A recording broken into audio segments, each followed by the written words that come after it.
기도드리옵나이다. 아멘. 예, 우리가 오후에 이제 꿈꾸는 교회 시리즈를 계속 좀 듣고 배웠죠. 그래서 교회 설립 우리 기념 주일부터 시작해서 3월, 4월 우리가 어떤 교회를 꿈꾸는가 이제 그 면면들을 살펴봤는데 크게 세 가지 이제 측면을 좀 살펴보고 있습니다. 첫째는 교회 역사를 지나가면서 참교회, 거짓교회가 구별할 수 없는 그런 이제 때가 돼 버리니까 그래서 참교회가 뭔가 교회 표지 그래서 말씀과 성례와 건증을 통하여 세워지는 교회가 참교회다. 그걸 어떻게 우리가 적용할 수 있는가 그렇게 이제 살펴보았습니다. 그리고 오늘은 이제 교회의 직분, 교회가 직분을 통하여 세워지고 그것이 우리가 꿈꾸는 교회다라는 그 내용을 좀 이제 살펴보고자 합니다. 들어가면서 우리가 이제 좀 우리 교회 이름이 이제 포항 장로 교회잖아요, 그죠? 그래서 오늘 새로 개척한 교회 무거 장로 교회 이름이 이제 같은 이름을 갖고 있으니까 정체성 그리고 뭔가 이제 한 가족 같은 이제 그런 어떤 이제 프랜차이즈 같은 느낌이 들죠. 원래는 교회가 프랜차이즈입니다. 딱 본사가 어디에 있습니까? 하늘에 있습니다. 우리 주께서 모든 교회의 머리시고 프랜차이즈 이 창업주 되십니다. 그리고 그 창업주 되신 주님이 이제 이 땅의 교회를 이제 시작하셨죠, 그죠? 그래서 확장해 가고. 그래서 교회는요 같은 레시피로 음식 만들어야 됩니다. 그 성경의 레시피 말씀을 가지고 교회를 세워가야 되죠. 같은 이 원리로 운영을 해가야 됩니다. 교회 정치의 그 부분들. 그리고 같은 방향을 향해서 가야 되죠, 그죠? 그래서 내라고 하잖아요. 선율이가 하나님의 영광을 위해서 제가 주중에 이제 청년들 모임 하면서 그 모세오경의 구조를 설명했잖아요. 창세기는 하나님의 선택교리, 누가 하나님의 택한 백성인가를 보여주고, 출애굽기는 구속교리, 하나님이 그 백성을 어떻게 구원하신가 보여주는데 선택과 구원을 합치면 신앙 고백이 된다 했습니다. 신앙 고백이 뭐냐? 하나님이 우리를 택하셨고 또 우리를 구원해 주신다는 것을 고백하는 게 신앙 고백이에요. 창세기 출애굽기는 신앙 고백하는 것인데 그 다음이 레위기잖아요, 그죠? 그렇게 구원받은 사람, 신앙 고백한 사람은 무엇 해야 됩니까? 예배해야 되죠, 그죠? 그 예배의 자리에서 신앙 고백을 하잖아요. 그래서 레위기는 예배에 관한 그게 예배 지침, 예배 모범입니다. 그 다음에 뭡니까? 민수기는 교회 정치입니다, 그죠? 어떻게 교회를 조직하고 또 다스려 가야 되는가? 이 교회 정치. 신명기는 권면하고 가르치고, 그죠? 지도하죠, 그죠? 치리에 관한 거죠. 권징조례.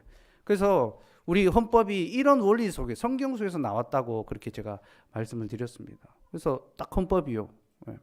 신앙 고백이 딱 있고 그 다음에 관리 표준에서 첫째가 예배 모범, 그 다음이 교회 정치거든요. 그리고 권징조례. 이 순서로 구성되어 있는 것이 그냥 사람이 만들어낸 것이 아닙니다. 성경의 가르침을 따라 교회가 어떻게 세워가는지를 보니까 딱 그렇게 이제 주어진 거예요. 그래서 우리가 신앙 고백과 이 교회법에 따라서 목회를 해가는 것이 아주 중요합니다. 그 중에 하나가 직분이죠, 직분. 직분을 통해서 세워가신다. 그래서 장로교회란 이름이 직분을 보여줍니다. 장로교회는 직분이 세워가는 교회다라는 것을 가장 선명하게 보여준 것이 장로교회라는 그 이름이 이제 보여주는 거예요. 그래서 교회 처음 시작할 때 이름에 대해서 막 여러 이제 어떤 교회 이름을 할까 고민을 이제 많이 했었어요. 우리 예원이가 이제 교회 시작한다니까 예원이가 이제 막 이제 기대를 갖고 막 교회 이름을 막 공모도 안 했는데 막 내더라고. 아빠 이 이름 어때 하면서 막 그때 그 상당히 괜찮은 이름들을 많이 이제 지었어요. 그래서 막 출품하듯이 막 제안을 하길래 제가 다 듣고 예원아 고마운데 교회 이름은 정해졌다면서 포항 장로교회로 한다면서 예원이가 듣기에 그 이름은 별로 폼나지 않는 거예요. 별로 재미없는 거예요. 그래서 아빠 왜 포항 장로교회로 하냐고. 아빠는 장로 아니고 목사잖아. 차라리 포항 목사교회 하라면서 아주 지혜로운 이야기를 하더라고요. 포항 목사교회를 하라면서 그렇게 이야기를 하더라고요. 제가 이제 설명했어요. 예원아 우리 교회는 직분이 세워가는 교회를 소망하고 있다. 직분을 통하여 다스려지고 직분을 통해 위로받고 돌봄받는 교회가 우리가 소망하는 교회다. 그래서 장로라는 아빠는 이제 목사지만 가르치는 장로다. 그래서 가르치는 장로, 다스리는 장로, 그리고 이제 집사의 직분이 잘 세워져서 교회를 그게 그리스도께서 자신의 교회를 돌아보는 방식이에요. 그리스도가 교회의 머리시고 머리는 몸을 보호하는 역할을 합니다. 다스리는 역할을 하죠. 그리스도께서 왕과 제사장과 선지자시잖아요. 그렇죠?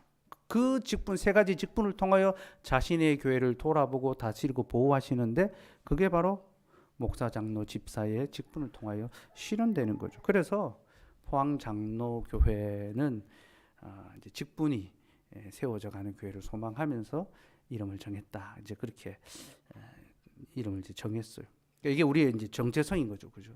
그래서 포항 장로교회가 정말로 교회로서의 이 기능 그리고 교회로서의 바르게 서는 것은 장로의 직분이 세워질 때, 가르치는 장로 말고 다스리는 장로를 하나님께서 우리 가운데 세워 주실 때, 그때 진짜 포항 장로교회가 우뚝 서는 거죠. 그러면 이제 당회가 7회가 구성이 되죠. 7회가 구성이 되면 성도들을 제대로 돌아보고 가르치고 또 지도할 수 있는 겁니다.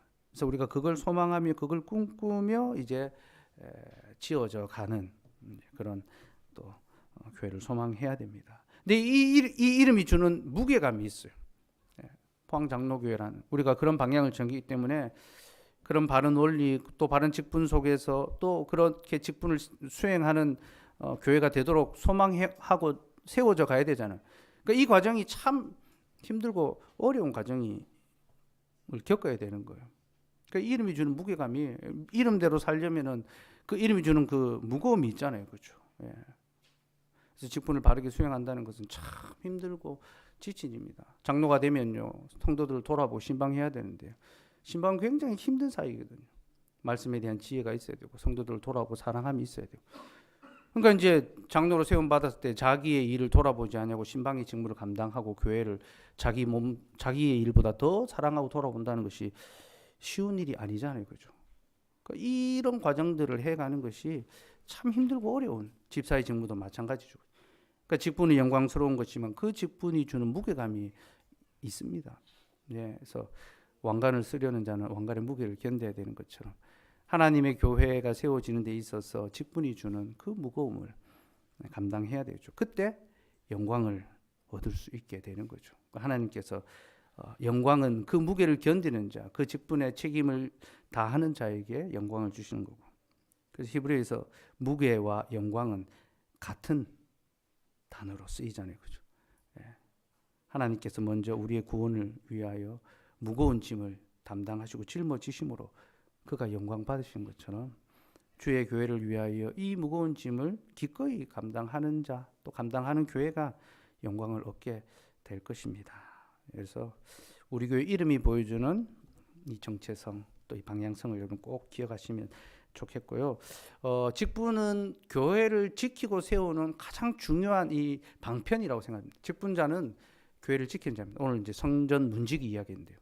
지키는 자입니다. 무엇으로 지킵니까? 출입을 먼저 지키는 거예요. 들어올 수 있는 사람이 누구며 들어와서는 안 되는 자가 누군지 살피는 겁니다. 그러니까 신앙 고백이 있는지를 살피고 신앙 고백대로 살아가는지를 살피고 지도하는 거죠. 그게 세례고 그게 칠입니다. 그죠? 신앙 고백을 확인하고 신앙 고백을 하는 자에게 세례를 베풀어서 그를 교회 안으로 입교 들어오게 해주죠. 들어온 자에게 신앙 고백대로 살아갈 수 있도록 가르치고 지도하고 권면하죠. 그게 칠입니다. 칠임. 네. 권징이라는 말이 제자 삼는다라는 말에서 왔다 했잖아요.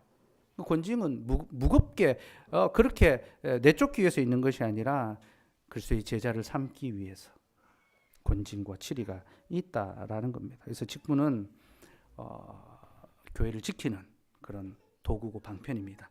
특별히 이 직분 이제 로마 교회가 직분에 있어서 타락하고 직분을 훼손했거든요. 그러니까 직분의 바른 기능을 행하지 못하게 하고 직분을 사유화했습니다. 그래서 종교개혁이 이 직분을 교회 것으로 이제 돌렸습니다. 회복했거든요. 그러니까 종교개혁 시대로부터 우리가 지금 이제 교회에서 세우고 있는 목사, 장로, 집사의 이 직분들이 이제 보다 선명해지고 또 실제화됐다고 그렇게 이해하시면 됩니다. 근데 그 직분 때문에 종교개혁 시대의 교회가 보존됐어요. 그래서 이런 이 격언이 있어요. 종교개혁 시대에 이런 격언이 있는데, 하나님께서는 장로라는 조를 통해서 교황이라는 왕을 사로잡으셨다. 그 체스 게임 보면 있잖아요. 왕이 있고 졸이 있잖아요, 그죠? 예. 근데 교황은 체스판의 왕입니다. 실제로 로마 카톨릭의 직분제는 이 개서제거든요. 이 계급입니다. 군대 조직처럼 교황이 왕이고 그 밑에 추기경이 있고 그런 식으로 쫙 그 계급화되어 있습니다. 예, 그래서 사제, 부제, 예, 우리 가까이 성공회 부제 있었잖아요. 한동대 나오신 분. 예, 저도 한번 다 방문하고 본인도 한번 방문해서 인사하고 재미있는 시간 한번 보냈는데, 왜 성공이 사제가 됐냐 물어보고, 뭐 예, 그분이 고신교회 집사님 아들, 권사님 아들인가 그런데 한동대 와가지고, 예, 그 성공에 탁 매료돼가지고 성공에 이제 부제가 됐죠. 그래서 제가 작년 연말에 만났는데 자기가 이제 목사 이제 사제 시험을 앞두고 있다면서 막 기도해 달라면서 긴장되고, 자기는 이제 사제 딱 되면 자기 마음대로 다 할 거라면서, 그래서 복음성 도입하고 막 하면서 굉장히 자기는 이제 자유롭게 하고 싶다면서, 그거 되기 전까지는 자기가 딱 숨지고 있겠다면서.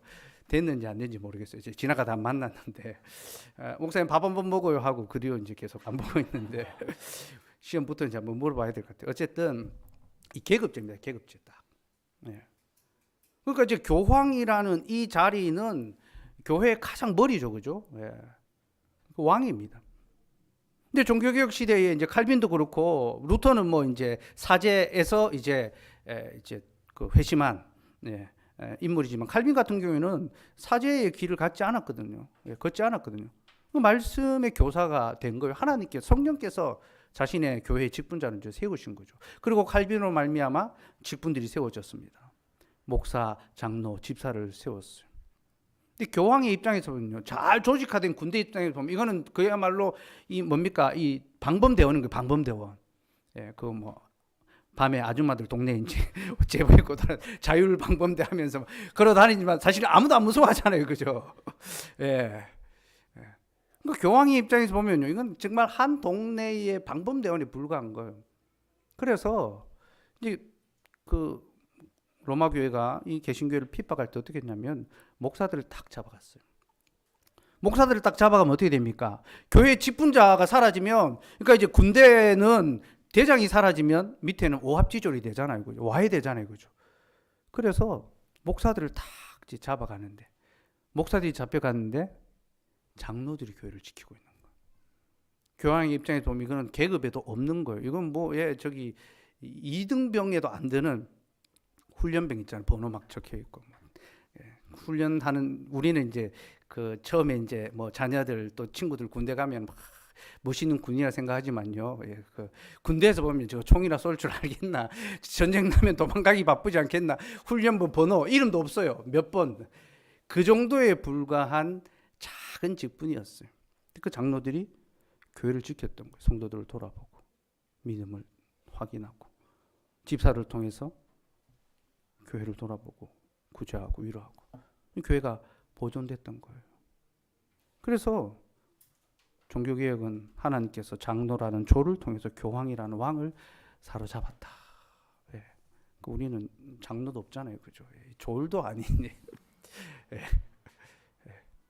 하나님께서 직분자를 통하여 교회를 지키시고 보호하시는 그 원리를 가르쳐 주는 거예요. 저는 한국 교회의 초창기에도 그런 역사가 있다고 생각을 합니다. 신사참배가 한국 교회 안에 이제 가길이 됐을 때 목사님들이 반대해서 잡혀가기도 하고, 장로들이 교회를 돌아보고 그 역할을 하니까 교회가 보존되고, 그게 우리 고신교회의 이 뿌리입니다. 뿌리.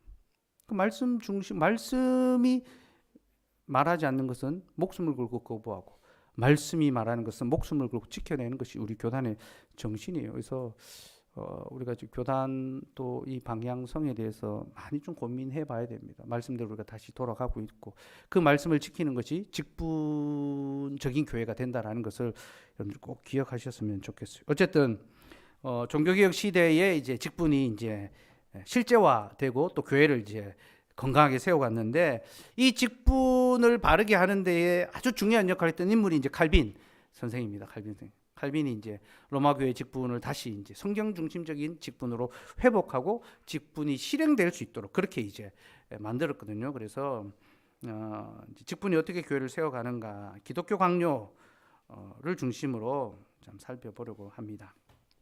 첫 번째로 직분은 하나님께서 사람을 도구로 사용하셔서 교회를 세우시는 방편이다라고 칼빈은 그렇게 이야기합니다. 그래서 교회는 오직 주께서 다스리시고 통치하셔야 하고 권위와 최고의 자리를 차지하셔야 합니다. 교회의 머리가 주님이시니까 주님 외에 그 누구도 그 권위와 그 다스림을 실행해서는 안 되죠. 또 이러한 권위는 오직 그의 말씀으로만 시행되고 운용되어야 된다. 그러니까 말씀으로 다스려지는 거죠. 그러나 주께서 우리 가운데 눈에 보이는 상태로 임재하여 거하시는 것이 아니기 때문에, 그러니까 주님이 육체로 우리 가운데 거하시는 게 아니잖아요, 그죠? 마태복음 20장 11절 가난한 자들은 늘 너희와 함께 있지만 나는 너희와 함께 있지 않다. 예수님 그렇게 말씀하셨잖아요. 가실 것을 이야기하셨어요. 승천하시면 하늘로 올라가십니다. 그러니까 주님의 사역을 대리할 자가 필요한 거죠. 우리 주님은 무책임하지 않습니다. 자신이 떠나실 때 자신의 사역을 수행할 자를 대리로 세워 놓으시는 거죠.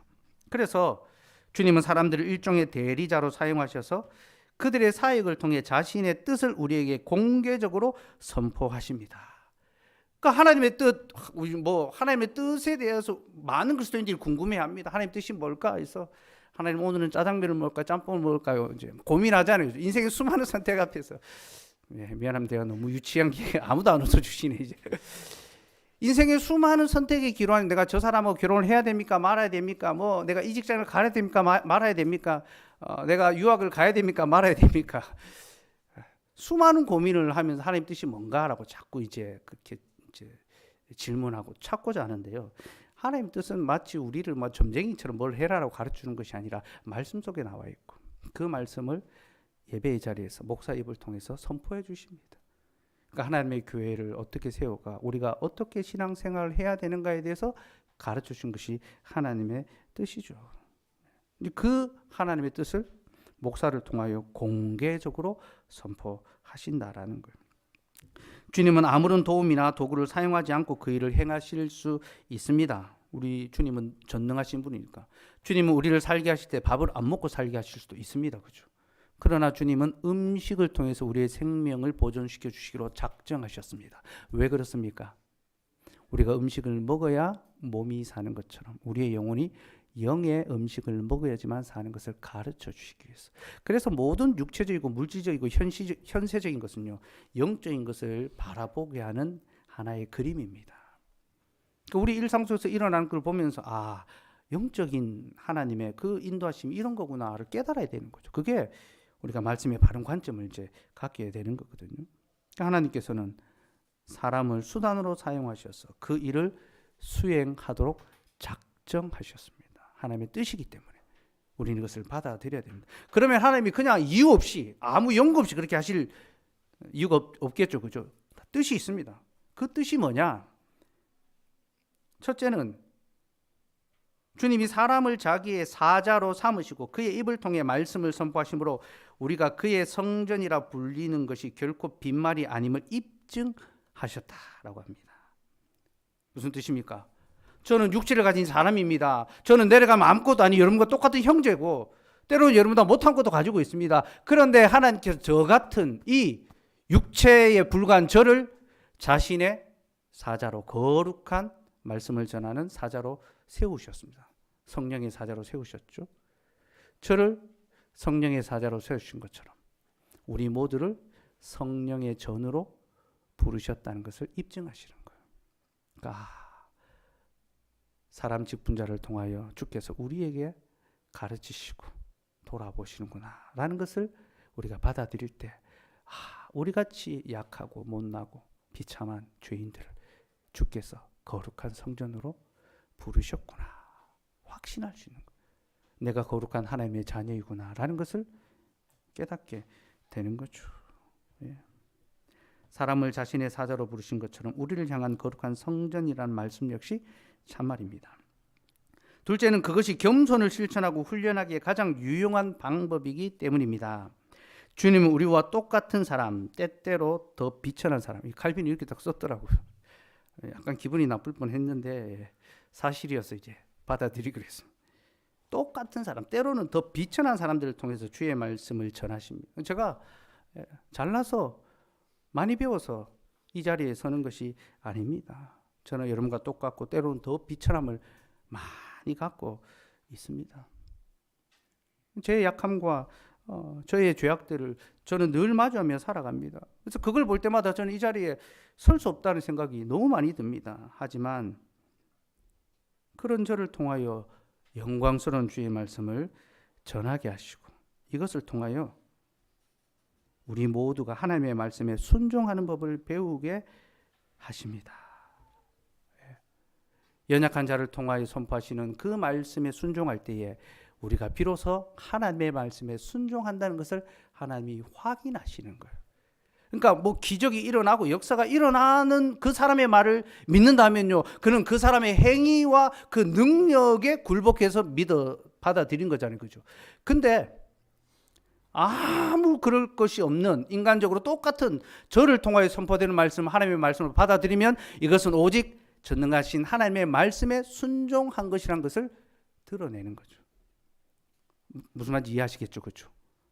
우리가 오직 말씀에 순종함으로 이것을 받아들인다는 것을 확인하고 드러내는 겁니다. 예. 만일 하나님께서 친히 말씀하신다면 그의 권능을 두려워하지 않을 사람이 어디 있겠는가? 그러나 이름 없는 연약한 사람이 티끌 중에서 일어나 하나님의 이름으로 말씀을 전할 때 그 사람이 우리보다 나을 것이 아무것도 없는데도 불구하고, 아무것도 없지는 않지 않나요? 잘 가르치잖아, 그죠? 그게 직분이죠, 그죠? 잘 가르칠 수, 하나님의 말씀에 그 신비를 잘 가르치고, 우리가 그의 가르침을 순전하게 받는다면 바로 여기서 하나님을 향한 우리의 경건과 순종이 가장 적나라하게 드러나게 됩니다. 예수님께서 어린아이 하나를 탁 세워두시고, 그죠? 누구든지 내 이름으로 온 자를, 이 소자 하나를 받아들인 것처럼 받아들이면 나를 받아들인 것이다. 그 소자가 뭡니까? 작은 자, 보잘것없는 자. 그가 하나님의 말씀을 들고 설 때에 하나님처럼 받아들이라고 하셨어요. 그 어린이를 영접하라는 그 개념이 아닙니다. 말씀의 사역자가 소자 하나같이 보잘것없는 자를 하나님이 세우실 때 그를 영접하고 받아들이는 것이 하나님을 맞아들이는 것이다. 주께서 그렇게 말씀을 하셨습니다. 칼빈이 그 얘기를 다 하고 있는 겁니다. 아무것도 드러낼 것이 없는 그의 입에 말씀이 들렸기 때문에 그 가르침을 받아들인다면 우리의 경건과 순종이 가장 확실하게 드러난다는 거예요. 여러분들이 저의 가르침을 그래도 잘 받아주셔서 제가 감사한 마음을, 제가 속은 뭐 어떤지 잘 모르겠지만 속으로도 받아들이려고 애쓰고 또 잘 안 되는 부분에 대해서 또 많이 반성하고 있다는 거 제가 알고 있습니다. 그게 하나님을 향한 순종과 경건을 보여준다라는 것, 그렇게 우리가 기억하면 좋겠습니다. 바로 이 때문에 주께서는 그의 하늘의 지혜와 보화를 연약한 질그릇 속에 감춰두셨고, 이게 복음이죠. 연약한 질그릇에 감춰두시고, 그리하여 그것을 우리가 얼마나 높이 기려야 하는지를 더욱 확실하게 보여주고자 하신, 이것을 더 귀히 여길 수 있도록 질그릇에. 제가 주중 모임 하면서요, 모임 하는 거 너무 좋은데 이 체력은 너무 진짜 고갈되는 거예요. 금요일 날 이제 청년 모임 다 하고, 토요일 아침이 됐는데 오전에 막 아무것도 못 하겠어요. 너무 다 지쳐가지고, 설교 준비를 해야 되는데 막 힘이 막 안 나오는 거예요. 토요일 날 우리 형진 형제가 막 교회 이제 식사 준비를 하고 저 얼굴을 보고, 목사님 상태가 안 좋아 보입니다. 괜찮으십니까? 하면서 홍삼이라도 하나 사들고 오면서 뭐 진짜로 또 듣고 그러면 안 됩니다. 그래서 육체적인 이 한계를 참 많이 느껴요. 근데 이게 너무 참 유익하니까 또 이 모임을 통해 하나님 우리 교회를 세워가시겠다는 소망이 생기니까, 기대가 생기니까 너무 이제 감사한데, 이 연약한 질그릇 속에 하늘의 보화와 지혜를 담아 놓으신 거죠. 그리고 그 가르침이 정말 귀하다, 정말 중요하다, 이게 하늘의 신비다 해서 이걸 얼마나 높이 기려야 하는지를 우리가 깨닫는 거죠. 예, 금요일 제가 창세기 쭉 전체 개요를 쭉 했는데 예, 우리 지혜자매 끝나고 대박이라면서 계속 목사님 정말 대박이 어떻게 성경이 이렇게 그 말을 저는 10년 전부터 예, 계속 들었습니다. 우리 성규 형제만 할 때마다 대박이라고. 예, 이제 대박에서 한 걸음 더 가야 됩니다. 본인이 이제 대박으로 이제 살아야 됩니다. 예. 셋째는 주님은 한 사람의 목사를 통해 회중을 가르치심으로 그들을 한 입의 가르침을 받는 관계로 묶으셨고 이로써 서로 간의 사랑을 증진하게 하셨습니다. 이 참 놀라운 신비예요. 하나님께서 우리에게 한 스승, 한 입의 말씀을 듣게 하심으로 우리를 하나 되게 하신 거예요. 이것은 우리의 관계가 어디에서 하나 되는지를 보여줍니다. 말씀이라는 거예요. 우리는 말씀을 들을 때 그 말씀 속에서 하나가 됩니다. 그러니까 그 말씀을 듣고 함께 반응하는 자가 한 지체고 한 몸인 거예요. 그러니까 말씀이 우리를 하나 되게 하시는 거죠. 예, 제가 이제 간사 시절을 할 때 이제 강무사님하고 교제하면서 많은 배움을 얻었는데 강무사님이 막 짧게 이제 막 명언 같은 걸 한 번씩 하세요. 보면 이제 루터나 아구스티누스 짧은 글로 막 예, 하는데 그렇게 이제 한 마디씩 하시는데 제가 마음에 오래 남았던 게 동력자를 목사님 어떻게 이제 세워갑니까? 그러니까 동지는 내가 불러 모으는 것이 아니라 내가 한 길을 가다 보면 그 길에서 만나게 돼 있다. 딱 그 얘기를 하시더라고요. 와, 그게 너무 감동적인 거예요. 개척하려고 사람을 불러 모으는 게 아니라 내가 바른 말씀의 길을 가다 보면 그 길을 함께 가는 사람을 만나게 된다. 제가 많이 써먹었습니다. 후배들한테 오면은 막 그 얘기하면 다 감동. 제가 제 인용 많이 했어요. 이게 총괄경시 더 멋있게 이제 제 말로 이제 해가지고 막 감탄하고 막 놀라고 제가 기도해라고 막 말씀 많이 연구하라고. 예. 동지는 한 길을 가다 보면 만나게 돼 있는 거예요. 우리가 같은 말씀을 듣고 그 말씀을 붙들고 살아가다 보면 그 말씀이 우리를 하나로 묶는 거죠. 그죠? 예. 그래서 한 목자의 가르침을 받게 하시는 겁니다. 여러분 요즘 시대에 진짜 인터넷이 이렇게 발전하고 이 매체들이 얼마나 많습니까? 유명한 목사님들 설교 막 듣고 그렇게 할 수도 있잖아요. 그죠? 제가 예전에 농담처럼 나는 목사다 해서 예, 설교 잘하는 분들 막 등장하고 예, 복면 목사 해가지고 막 얼굴 가리고 해서 설교하고 그래서 막 투표해가지고 저분이 우리 이 나라의 목자다 하면서 그런 거 안 하니까 이상한 사람이 나가 막 설치는 것 같기도 한데 어쨌든 그렇게도 할 수 있는 시대인데 하나님 그렇게 안 하십니다. 왜 그렇습니까? 하나님은 한 목자의 입을 통하여 가르치시고 그 목자를 중심으로 성도를 하나 되게 하시기 위해서. 이게 너무나 중요해요. 그러니까 교회는요, 그냥 말씀을 듣고 머리로만 아는 어떤 그런 것이 아니라 반드시 함께 모여 말씀을 듣고 교제하고 또 서로를 세워가야 있는. 그러니까 서로 문지방을 넘어가야지만 거기 교회가 있는 거예요. 주님은 자신의 교회를 하나로 묶으시고 서로 사랑하며 연합할 수 있도록 한 목자를 통해 구원과 영생에 대한 가르침을 전체 회중에게 전달하십니다. 사도 바울은 에베소서 4장 1절에서 16절에서 이를 특별히 강조합니다. 여기서 이제 에베소 4장 한번 봅시다. 예.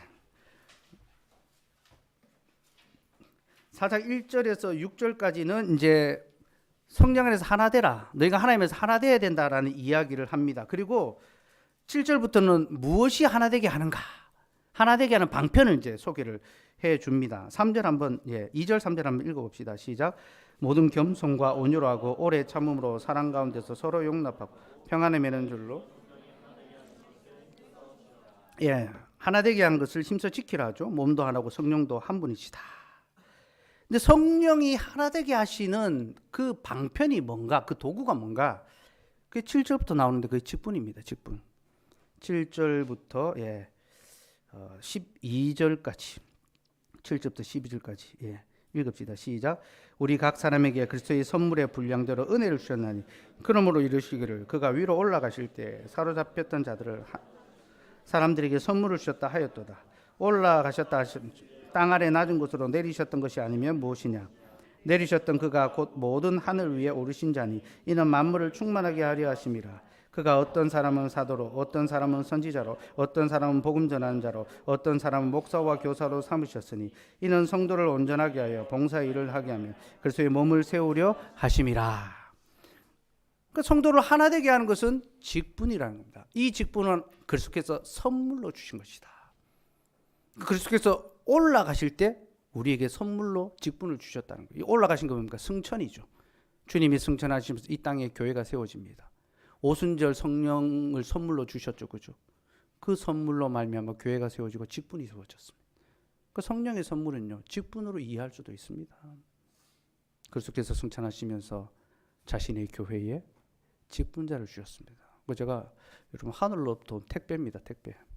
네. 여러분들이 거부할 수 없는 예, 구매 환불 구매 취소 안 됩니다. 이거. 예. 구매 확정해서 보내셨습니다. 택포로 보내셨어요. 예. 택배비까지 다 해가지고 그 말씀의 직분자를 통하여 교회가 성도가 온전해지고 봉사일하 그리스도의 몸을 세운다. 교회를 세워나가는 거죠. 하나 돼가고. 그리고 13절부터는 어디로 교회가 무엇을 위하여 하나 되어야 되는가? 그리스도를 알고 믿는데 하나 되는 데까지. 그래서 그리스도 몸을 세워가는 것, 그것이 하나님의 목적이다라는 것을 이제 가르쳐 줍니다. 예, 자 사람을 도구로 사용하시는 이제 목적을 이제 설명드리고, 둘째는 이 사람의 사역이 갖는 의의가 뭔가를 설명합니다. 바울은 인간 사역자가 신자들을 한 몸으로 묶는 중요한 끈이며 주께서 교회를 안전히 지키시기 위해 마련해 두신 보호의 수단이기에 교회가 이 수단을 존중할 때 자신을 안전히 지킬 수 있다고 가르칩니다. 그러니까 직분자를 통해, 인간 직분자를 통하여 교회를 하나로 묶고 안전하게 지키기 위해서 주셨다는 거. 그러니까 이 수단을 존중할 때에 자신을 안전히 지킬 수 있는 거예요. 나를 교회 안에 묶을 수 있고 심을 수 있는 거예요. 시내가에 심겨진 나무 다 옮겨다 심는 겁니다. 그리스도께서는 자신의 교회를 충만하게 하시는 방법을 다음과 같이 사용하십니다. 그가 사역자들에게 임무를 맡기시고 그들이 임무를 수행할 수 있도록 은혜를 베푸시고 그들을 통해서 교회에 자신의 은혜를 나누어 주시고 이로써 성도들을 새롭게 하시며 그리스도의 몸이 세워지게 하시며 머리이신 그리스도까지 자라게 하심으로 모든 성도를 그리스도의 연합 속으로 이끌어 가십니다. 예. 이게 직분자를 통하여 교회를 충만케 가시는 하나님의 방법입니다. 이러한 일은 교회 가운데 예언이 흥황하며, 여기서 예언, 성경에서 예언은 다 말씀입니다. 이상한 장래에 대한 이 환상을 주는 것이 아니라 말씀이 흥황하며 성도들이 사도들을 받아들이고 자신들에게 전해지는 교훈들을 거부하지 않고 용납할 때 충만히 이루어집니다. 그러므로 누구든지 이러한 질서와 이런 유의 다스림을 깨트리려 하거나 필요 없는 것으로 무시해버리는 사람이 있다면 그 사람은 교회를 망치고 파괴시키기 위해서 애쓰고 있는 것입니다. 그러니까 교회를 아무리 열심히 봉사하고 섬긴다 해도요, 교회를 세우는 것이 아니라 망치고 깨트리려고 합니다. 직분이 뭐가 중요하냐, 열심히 하면 되지, 이런 분들이 있습니다. 이것은 하나님이 교회를 세우는 방법을 밀쳐두고 자기 혼자 열심히 하는 거예요. 예. 우리 연이가 어릴 때 이제 엄마 설거지를 막 도와주려고 막 했어요. 이 키트가 요즘은 잘 안 해서 이게 좀 엄마 내가 할게, 도와줄게 막. 그래서 엄마가 이제 하겠죠, 그죠? 막 집단에 열심히 했습니다. 설거지 끝나고 그 끝입니까? 새로 다 해야 됩니다. 지식이 없으니까, 원리를 모르니까, 그죠? 내 딴에는 열심히 봉사하고 섬겼는데 그게 교회를 세우는 것이 아니라 오히려 깨트리는 겁니다. 그래서 직분이 흐트러지면요, 교회가 세워지는 것이 아니라 도리어 깨어지고 상처와 아픔이 많습니다. 직분 때문에 한국 교회가 너무나 많이 아파하고 힘들어하고, 예. 직분 못 받았다고 막 떠나고, 그죠? 예. 그래서 안 주신 거예요. 예. 이건 심각한 겁니다. 직분을 명예로 생각하고 교회 안에 직분을 명예하려는 그런 움직임들이 막 나옵니다. 우리는 그 철저하게 배격하고, 예, 그건 아주 악한 것이죠, 그렇죠? 그리스도의 교회를 사단의 회로 만들려고 하는 그런 작당입니다. 그 악인들의 꾀입니다. 예. 하나님이 세우신 질서를 잘 받아들이며 순복할 때에 비로소 자신을, 교회를 또 바르게 세울 수 있고 교회를 잘 섬길 수가 있습니다. 현세의 생명을 유지하고 이어가는 데 태양의 빛과 열기, 음식과 음료가 필수적인 요인이듯이 이 땅의 교회를 보존하는 데 사도적 직분과 목회적 직분은 필수적입니다. 이런 비유는 참 예, 바빙크도 이렇게 설명 많이 해요. 저도 이렇게 설명 많이 하죠. 전통적인 설명. 칼빈, 아우구스티누스, 이 교회적 예수님께서 이렇게 설명하셨어요. 공중에 나는 새를 보라. 그죠? 그게 하나님께서 그런 뜻으로 만드셨기 때문에 그렇게 설명하는 거예요. 그러니까 그걸 보고 이렇지 하고 비유로 설명하는 것이 아니라 원래 그런 원리로 만들어 놓으신 것을 찾아낸 거예요. 그래서 하나님께서는 감추어 놓으셨고 우리는 찾아내야 됩니다. 이 물질 세계 속에 감추어 놓으신 하나님의 신비를 무엇으로 찾아냅니까? 말씀으로 찾아내는 거죠. 예. 자, 세 번째는 사람의 사역의 위험과 특권. 그러니까 사람이 사역한다니까 이거 함부로 봐도 되느냐? 그냥 학교에서 선생님 대하듯이 해도 되느냐? 그게 아니라는 겁니다. 하나님은 그의 인정하심을 나타내는 모든 호칭을 직분에 적용하사 자신의 위엄을 회중 가운데 드높이셨습니다. 그러니까 자신에게 적용되는 호칭을 직분자에게 부여하시는. 그래서 회중 가운데 자신의 위엄. 오늘 고라와 다단이 모세와 아론을 대적했잖아요. 그 대적은 하나님을 향한 대적입니다. 왜 그렇습니까? 하나님께서 기름 부어 세우신 자를 그들이 부정했기 때문에. 그래서 이것은 하나님을 향한 대적이 되는 거죠. 그렇죠? 예. 하나님께서 자기 백성을 위하여 교사들을 일으키시는 것이야말로 그들에게 특별한 은혜를 베푸시는 증거입니다. 이거는 자기 백성을 가르칠 교사를 두시는 것은 하나님의 특별한 은혜가 우리에게 임했다라는 것을 보여주는 겁니다. 왜냐하면요, 주님 이렇게 말씀하셨습니다. 너희 말을 듣는 자는 곧 내 말을 듣는 것이요 너희를 저버리는 자는 곧 나를 저버리는 것이라.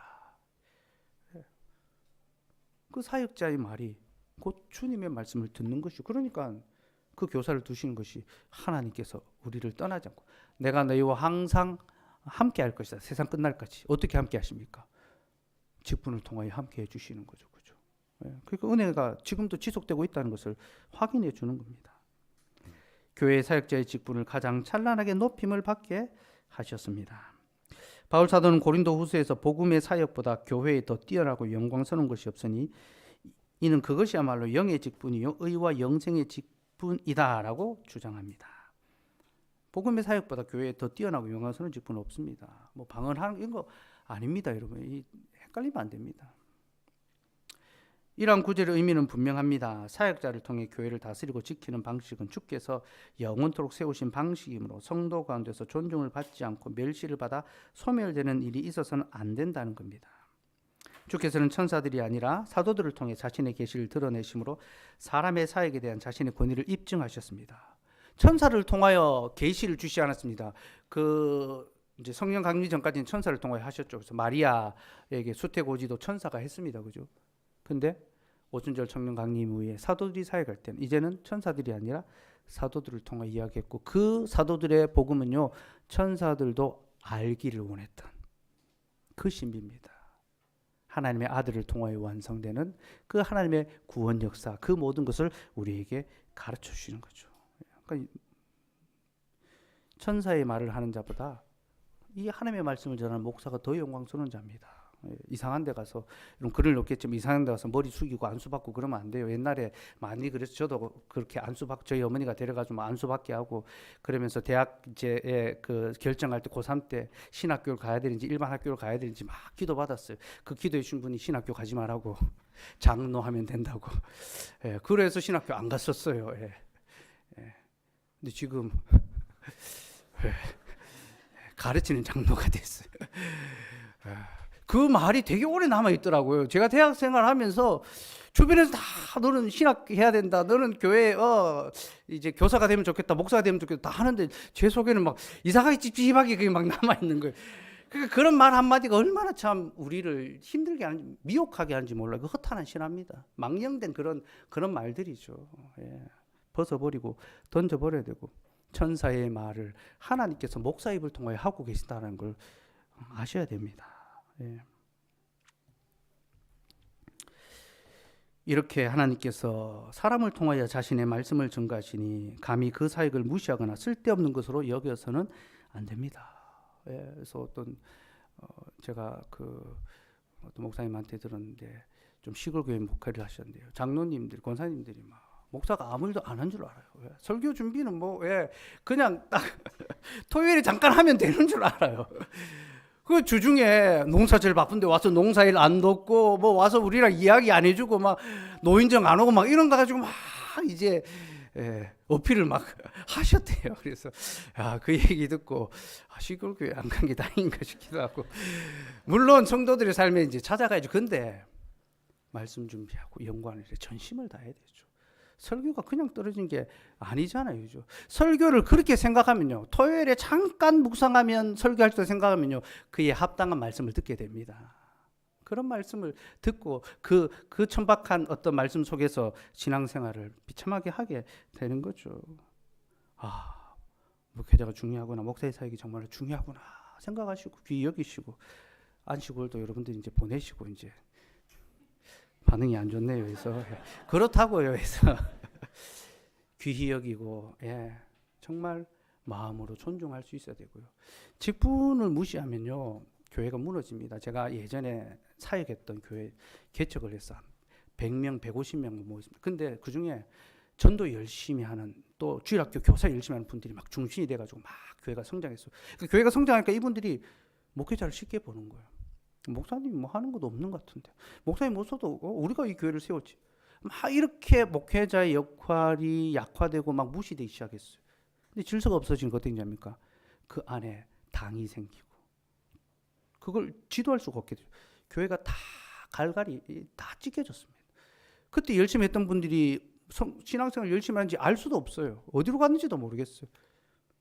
제가 갔는데 10명도 채 안 남은, 교회가 그렇게 약화되는 거예요. 직분이 무시되면요, 교회가 급속도로 약화됩니다.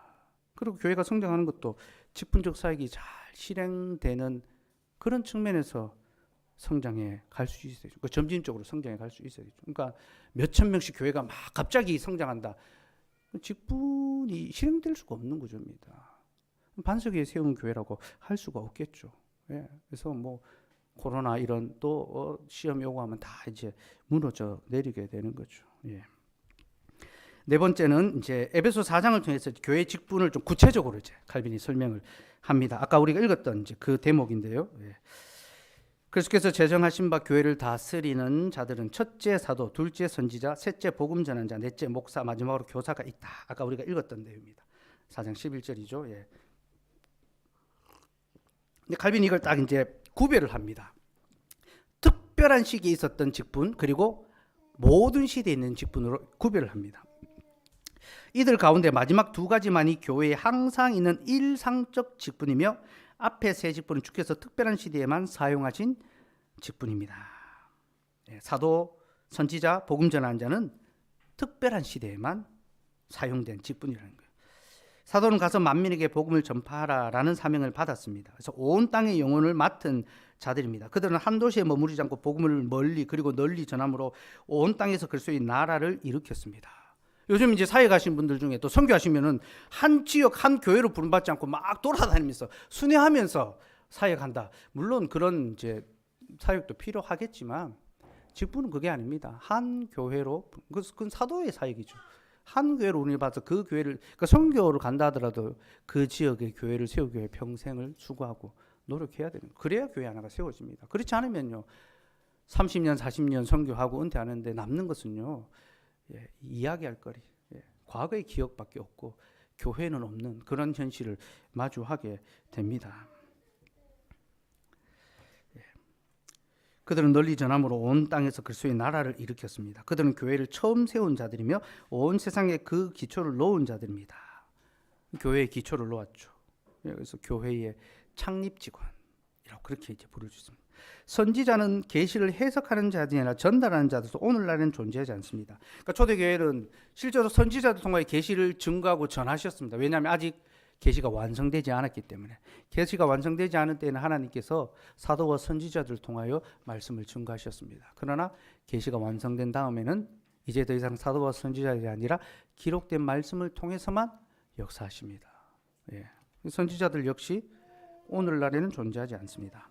복음 전하는 자들은 사도들 다음에 위치하는 이들로서 그들을 대리하여 기능을 발휘하는 자들인데, 누가, 디모데, 디도 등의 제자들이 여기에 속합니다. 이들은 약간 이제 중첩적이긴 합니다. 그래서 정말 사도에게 바로 받아서 사도의 복음을 직접 증거하기도 하고, 그리고 또 이제 교회의 직분자가 되어서 교회를 섬기는 역할을 하기도 합니다. 이제 이 직분이 이제 특수직에서 이제 일상직으로 넘어오는 그 과정에 있는 이제 그런 사람들이라고 생각하면 되고요. 이 복음 전하는 자들이 초대교회 시대에 그 이제 이 성경에 기록되는 그 시대에 각 지역을 다니면서 복음을 전파했습니다. 우리가 이제 그 7 집사님들 뽑을 때 이제 그 분들을 7 집사라고 이제 너무나 당연하게 받아들이는데 집사라는 용어가 없습니다. 복음 전하는 자들입니다. 그래서 그분들 스데반 집사님이 설교하잖아요, 그죠? 그걸 가지고 스데반 집사님도 설교인데 나도 설교한다면서 막 강단에 집사가 올라서 설교하고 간증하고 막 그렇게 합니다. 성경을 잘못 알기 때문에 잘못 적용합니다. 집사적 직무를 했기 때문에 우리가 집사의 기원이고 집사라고 부르지만 원어에 집사라는 말이 없습니다. 그들은 복음 전하는 자로 사실은 세움을 받았고 그래서 빌립이 또 사마리아 지에 가서 복음 전하잖아요, 그죠? 하지만 사도의 직분을 침해하지는 않습니다. 그래서 성령의 그 기름 부음할 때는 사도를 초청하죠, 그죠? 그러니까 사도에게 위임받고 사도에게 그 분부받은 것을 직접 수행하는 이들이 복음 전하는 자들이라고 그렇게 이해하시는데 이들은 이제 그리스도의 이 제자들과 직접 교제하고 또 그리스도의 그 공생애를 또 눈으로 목격하기도 하고 이런 분들이기도 합니다. 예. 자, 위에 이 세 가지 직분은 교회를 창립하는 시기에 주어진 특별한 직분이며 정상적으로 구성되어 있는 교회는 결코 이 직분을 취하려 들지 않습니다. 이 칼빈 선생님이 이야기했어요. 정상적인 교회는 사도가 없습니다. 그러니까 지금 뭐 신사도 운동 이 비정상적인 교회. 지금 홍준표 씨가 정광훈 씨를 향해서 교회들은 뭐하냐 이단으로 규정하면서 막 지금 막 열심히 막 외치고 있더라고요. 그래서 이 자기 영역, 자기 자리가 이제 침범받으니까 어제의 동지가 이제 오늘은 적이 되고 막 그런 걸 보는데 직분을 임의대로 교회의 직분을 세상으로 가져가는 자들은 다 적그리스도입니다. 악한 자들입니다. 비정상적인 교회입니다. 예. 목사와 교사는 교회가 계속 보존될 수 있도록 자신에게 맡겨진 교회를 돌아보는 이들입니다. 특별히 목사는 사도적 직무를 수행하여 설교와 성례를 집행하고 경고와 권면, 권징을 통해 신자들이 믿음과 교리를 순결하게 지키도록 합니다. 그러니까 사도는 없지만 사도적 직무는 수행돼야 되죠, 그죠? 그러니까 예수님께서 사도들을 통하여 자신의 직무를 수행하신 것처럼 사도들은 직분자들을 통하여 그 직무를 수행하게 하는 겁니다. 그러니까 사도적 직무가 뭡니까? 예수님께서 그들에게 주셨던 거죠. 세례를 베풀고 분부한 모든 것을 가르치고 지키게 하라. 말씀, 성례, 권징이죠, 그죠? 이 세 가지 직무를 수행하는 자들이 목사입니다. 교사는 뭡니까? 이 교회학교 교사를 가르치는 게 아닙니다. 성경 해석과 온전하고 충분한 교리를 책임지고 연구하고 우리 시로 치면 신학교 교수라고 생각하시면 됩니다. 그래서 교회 전체의 유익을 위해서 바른 교리와 또 이 가르침을 전하는 자들이죠. 자, 이렇게 사도와 선지자와 복음 전하는 자는 일시적이며 특별한 직분, 창설 직원이고 목사와 교사는 일상적이며 항구적인 직분, 그래서 항존직이라고 합니다.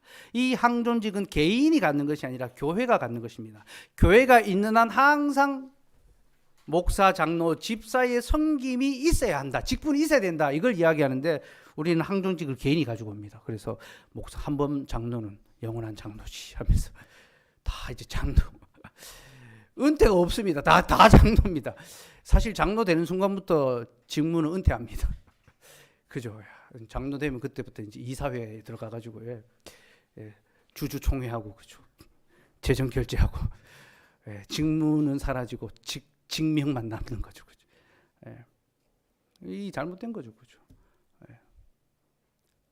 집사도 마찬가지고 개인이 가져가는 것이 아니라 주님의 교회가 갖고 있는 것이고 교회가 있는 한 이 직분은 항상 있습니다. 왜?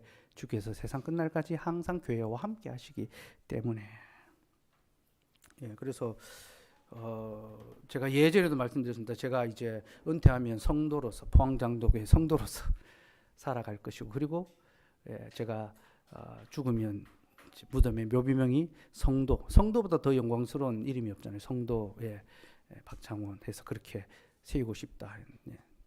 강무사님이 저번에 시찰 직분 세미나 하면서 그 얘기 하시더라고요. 여러분 다 은퇴하시고 돌아가실 때 뭐 장로, 목사 하지 말고 성도 하시고 그 밑에 양력 적으라면서 제가 선배 목사님 돌아가시면 한번 보겠습니다 해서 하시는지 이 성도라는 것이 더 영광스러운 부름이죠.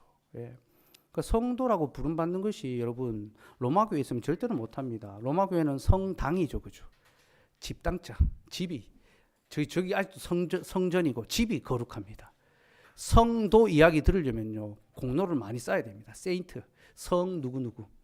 예, 그러면 뭐 피팍의 그 증거도 있어야 되고 또 기적의 그 증거도 있어야 되고 막 그래야 그런 게 있어야 복자가 되고 거기서 한 단계 승진해야 세인트 성 박성규 되려면 이제 죽도록 충성하고 죽어야 이제 그런 식으로 어떤 이 공로를 통해서 거룩함 칭호를 부여를 했어요. 근데 개신교는요, 말씀은요, 그리스도의 피로 값주고 사셨기 때문에 값없이 거룩하다. 성도라는 호칭을 줍니다. 성도보다 더 영광스러운 직분이 어디 있습니까? 그 부름이 가장 복되고 영광스럽습니다. 예, 사도와 목사 이제 뭐 다 설명했으니까 쭉 한번 읽어볼게요. 주께서는 교회의 창립을 위해 사도를 택하여 보내셨습니다.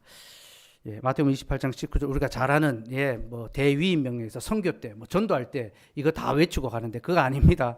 교회를 세우라는 사도를 향한 말씀입니다. 그들에게 부여된 임무는 복음을 전파하며 믿는 자들에게 죄 사함을 얻게 하는 세례를 베푸는 것과 주께서 분부하신 모든 것을 가르쳐 지키게 하는 것입니다. 이 사명은 말씀과 성례의 사역, 권징으로 요약됩니다.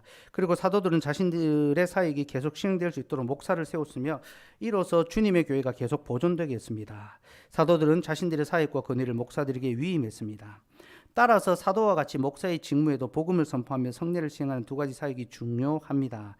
그들이 하는 일 없이 세움 받은 것이 아닙니다. 칼빈스님도 이야기했어요. 할 일 없이 세움 받은 자들이 아닙니다. 목사님 뭐 하시노 하면서 밭에 와서 물 좀 대지 그러면 안 됩니다. 할 일 없이 세움 받은 자들이 아닙니다. 예. 어디까지 읽었습니까?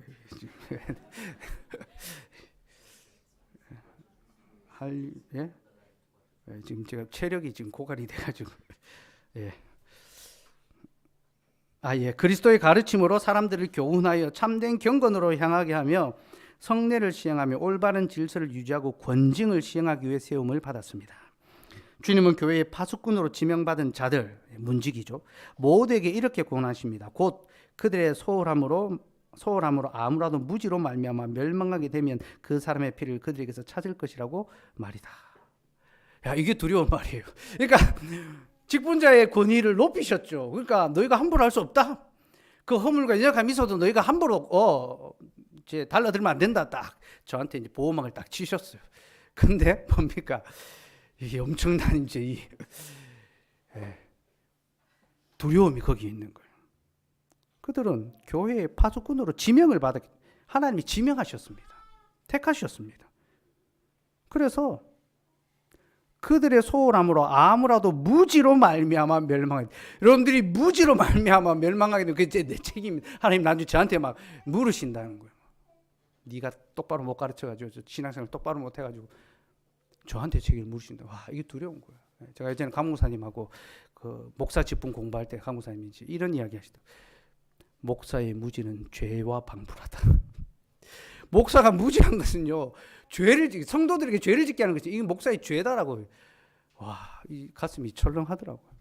목사는 그냥 성품 좋고 친절하고 착하고 세심하고 배려하고 저처럼 그죠, 막 그러면 되는 줄 알았어. 좋은 목사구나. 그게 아니에요.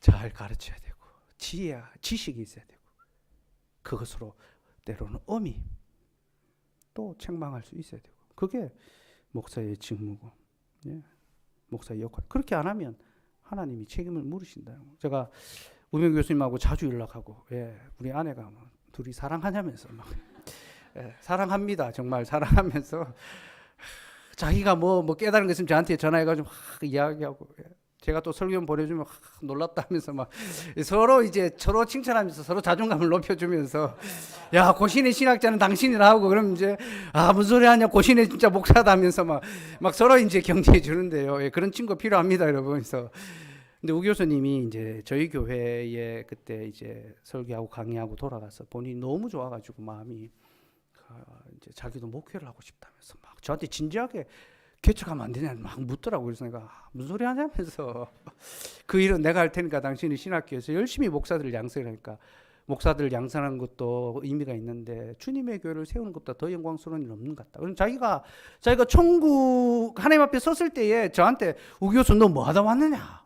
네가 정말로 영혼을 위하여 신음하고 그렇게 한 영혼을 살리고 교회를 세운 일이 있느냐 물으면 자기는 하나님 앞에서 아무 할 말이 없을 것 같다면서 진짜 이 우 교수의 특기 아시죠? 우는 거. 뭐 좀 하면 내가 늘 울지 말라고 제발. 당신이 울면 거기에 은혜가 한 스푼 더 추가된다면서 함부로 울지 말라고 제가 막 신신당부합니다. 우리 교회에서 절대로 울지 말라고. 이제 복음의 그 순수함과 떨림이 있잖아요. 근데 통화하면 진짜 막 울먹이면서 자기는 목사님이 너무 부럽고 그런 교회를 세워가고 싶다면서 그러면서 자기가 이제 현실 교회 현장을 보고 또 신학생들을 가르쳐 보니까 너무 낙담되는 일이 많다는 거예요. 너무 안타깝다는 거예요. 그러면서 자기도 교회를 꼭 세우고 싶다면서 그런 소망을 이제 하더라고요. 제가 뭐 개척할 생각하지 말고 시간 될 때 한 번씩 우리 교회 와가지고 한 달씩 설교하고 하고 그때 내가 좀 쉬고 이제 그렇게 부탁은 해놨습니다. 오겠다 하긴 하던데 너무나 귀하고 영광스러운 일이고 그 직무에 대해서 책임을 하나님께서 물으신다는 거예요. 그래서 여러분 정말로 사람이 할 수 있는 가장 영광스러운 일이 목회입니다. 목회. 저는 여러분들이 다 그 목회의 영광을 맛볼 수 있으면 좋겠어요. 그러나 그것은 사람이 할 수 없는 가장 무거운 직무이기도 합니다. 그래서 밤에 여호와의 집에 서 있는 자들, 그 직무를 수행하고 말씀을 연구하고 기도하는 자들을 위해서 성도들이 어떻게 합니까? 그를 위하여 사는 거죠. 그를 위하여 수고하고 그를 돌아보고 그를 위로하고 그게 성도와 목사의 좋은 관계입니다. 네. 또 바울은 자기 자신을 향해서 또 말한 것을 목사에게 그대로 적용합니다. 만일 복음을 전하지 않으면 내게 화가 있을 것이로다. 내가 내 자의로 이것을 행하면 상을 얻으려니와 내가 자의로 아니한다 할지라도 나는 사명을 받아노라. 요컨대 사도들이 온 세상을 위하여 수행한 그 일을 목사들은 그에게 맡겨진 자기 양떼들에게 수행합니다. 자, 이제 그러면 목사와 개교회. 자, 사도는 온 교회를 위한 사역자고 목사는 그 교회를 위한 사역자잖아요. 그죠? 자, 그 목사와 교회를 봅시다. 목사는 자신이 부름받은 교회를 위한 목양에 힘써야 합니다. 목사는 자신이 부름받은, 그러니까 목사가 된다는 것은 한 교회로 부름을 받았기 때문에 여러분들이 저를 전임 목사로 청빙하고 불러주셨습니다. 하나님이 여러분들을 통해 저를 불러주셨죠. 그래서 저는 포항장로교회 목사가 됐고 포항장로교회를 목양하는데 전심을 두어야 되는 거죠. 하나님께서 내 소떼와 양떼에게 내 마음을 두라 하시죠. 소떼와 양무리에게 마음을 두라. 내게 맡기신 양무리, 양떼에게 마음을 두어야 되는 거죠. 우리 혜빈 자매 언니가 샘터교회 성도고 목사님 사모님이에요. 부목사님 사모님. 혜빈 자매가 언니하고 같이 이제 포항에서 교회를 정착하고 결정할 때 제가 많은 조언과 또 많은 지도를 했어요. 둘이가 딱 이제 교회를 이제 포항이 결정을 하는데 언니는 샘터교회로 가고 동생은 이제 포항 대흥교회로 그때 왔었어요. 그래서 제가 둘이 가려면 같이 가지 왜 떨어져서 그래서 혜빈 자매한테 너는 왜 왔냐? 제가 목사님 그냥 왔어요 하는데 그때 언니랑 사이가 안 좋았어요. 있어. 바울과 바나바가 따로 떨어져서 하나님께서 선하게 역사하셨든지 그렇게 각 교회에서 또 잘하며 섬기게 하신 그 은혜가 있는데 이 놀라운 거죠. 하나님께서 우리의 어떤 자의, 우리의 선택이 아니에요. 하나님께서 우리를 이 교회로 보내셨고 또 저를 이 교회 목사로 세우신 거죠. 그래서 그 부름받은 소떼와 양무리를 위해서 전심전력하고 돌아보는 것, 그것이 목사의 직무입니다. 저는 포항장로교회 목사입니다. 여러분들이 여러분의 교회의 목사로서 저를 존경하고 저를 많이 이용하셔야 됩니다. 그 필요를 여러분들이 누리셔야 됩니다. 요청하셔야 되고요. 예. 또 교회의 평화를 유지하기 위해서는 질서가 필요한데요. 어떤 질서가 필요하냐? 각 사람마다 자기 임무를 부여받은 대로 교회를 섬기는 일에 혼란 없이 매진해야 됩니다. 각자 맡은 임무가 있고 질서가 있고 거기에 맞게 해야 됩니다. 이걸 목사가 정리해 주는 거예요. 그래서 뭐 방언하는 자, 예언하는 자 막 서로 막 다투고 이게 더 크다, 뭐 더 중요하다 막 하면 어떻게 됩니까? 교회가 막 혼란이 되잖아요. 그래서 바울이 말씀을 통하여 지도를 받고 순서를 따라 행하라. 말씀의 집중자 이것을 다스리고 딱 정리를 하는 거예요. 부여받은 임무를 넘어서는 무모한 섬김과 이로 인한 충돌을 피해야 합니다. 칼빈 시대도 그랬나 봐요. 무모하게 섬기고 막 충돌을 일으킨 자들이 있었나. 말씀의 직분을 통해 이것을 정리하는 거죠. 자신의 개인적인 이익 때문에 자신들의 교회를 마음대로 저버리고 경솔하게 한 곳에 모여서는 안 됩니다. 당을 이루고 막 수군수군대고. 각 사람은 자기 자신의 한계에 만족. 여러분, 한계가 있다는 것은 너무 안타깝게 생각하지 마시고 한계에 만족하고 머물러야 됩니다. 한계가 있어야 다른 사람이 필요한 거예요. 그죠? 예. 나의 한계가 있어야 돕는 배필이 필요하고 교회가 그렇게 함께 지어져 가는 거죠. 다른 사람이 가진 좋은 것을 부러워하지 마십시오. 저 남편은, 저 아내는. 그게 아니라 내 한계에 만족하면서 서로 도와야죠. 그리고 다른 사람의 경례로 침범하지 않아야 됩니다. 각자의 역할과 분량인데 그것을 침범하고 넘어서려 해서는 안 되죠. 목사를 통하여 이것이 그렇게 질서 있게 운영됩니다. 자, 장로. 성경은 교회를 다스리는 자들을 감독, 목사, 장로로 혼용해서 부릅니다. 근데 감독과 목사는 말씀을 가르치는 직무가 강조됩니다. 장로의 경우에는 가르치는 직무와 다스리는 직무를 구별하여 사용하는 경우가 많습니다. 그러니까 감독과 목사는 가르침과 다스린 사이 직무를 병행하는 장로. 그러니까 가르침과 다스림을 병행하는 장로를 감독과 목사라고 부르는 겁니다. 반면에 다스리는 직무를 수행하는 장로를 이제 우리 일반적으로 장로라고 그렇게 이제 부르는 거예요. 이들은 감독과 목사와 더불어 도덕적인 과실들을 책벌하고 권징을 시행하는 책임을 맡았습니다. 각 교회는 처음부터 경건하며 진지하고 거룩한 사람들 중에서 택한 자들로 구성된 하나의 장로회가 있어서 과오들을 교정하는 일을 책임졌습니다. 하나님께서 교회를 처음 세울 때부터 이 장로회를 허락하셨고 예수님께서도 이 장로회를 세울 것을 명하셨습니다. 이런 식의 질서는 어느 한 시대에만 한정되는 것이 아니기에 다스리는 직분은 모든 시대의 교회에 항상 필요합니다. 교회가 시대가 아무리 바뀌어도요, 이 가르치고 다스리는 장로의 직분은 계속 유지돼야 되는 거예요. 우리 시대에 이제 목장교회 뭐 이런 거 해가지고 이상한 용어들이 나오죠. 목녀. 야, 이거 상당히 용어 불교적인 용어예요. 목자, 목녀. 그러니까 남자들은 목자라고 부릅니다. 여자들은 목녀라고 부릅니다. 저는 이거 들을 때마다 약간 문화 충격이에요. 불교 용어 같은 목녀. 그러니까 장로, 집사, 기존적인 어떤 직분이 아니라 그냥 이 공동체 안에서 열심히 사람들을 목자로 세우고 목녀로 세우자 해서 막 그 교회를, 그러니까 교회가 활성화되고 교제가 증진되고 그렇게 이제 가정교회를 막 이제 세워가거든요. 근데 좀 위험합니다. 가정교회 자체가 뭐 막 이 악하다라고 뭐 할 수는 없겠지만 직분을 무너뜨린다는 측면에서 굉장히 위험하고 반드시 악하게 작용될 수 있는 여지를 갖고 있습니다. 교회는 모든 시대에 한 분 하나님의 말씀으로 한 분 주님의 다스림 속에 세워져야 되는 게 교회죠. 그죠? 시대마다 바뀌면요. 구원자도 바뀌어야 돼요. 그죠? 그래서 이 주님이 정하신 직분이 그러니까 우리가 성례를 지키는 것은 주님이 제정하신 규례이기 때문에 그렇잖아요. 직분도 마찬가지입니다. 주께서 주신 규례이기 때문에 직분을 지키는 거예요. 이제 집사.